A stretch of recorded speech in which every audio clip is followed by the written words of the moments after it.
اعوذ باللہ من الشیطان الرجیم بسم اللہ الرحمن الرحیم وَإِذَا تُتْلَى عَلَيْهِمْ آيَاتُنَا بَيِّنَاتٍ قَالُوا مَا هَذَا إِلَّا رَجُلٌ يُرِيدُ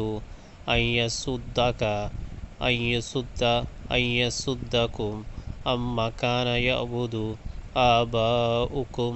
وَقَالُوا مَا هَذَا إِلَّا إِفْكٌ مُفْتَرًى وَقَالَ الَّذِينَ كَفَرُوا لِلْحَقِّ لَمَّا جَاءَهُمْ إِنْ هَذَا إِلَّا سِحْرٌ مُبِينٌ۔ ان لوگوں کو جب ہماری صاف صاف آیات سنائی جاتی ہیں تو یہ کہتے ہیں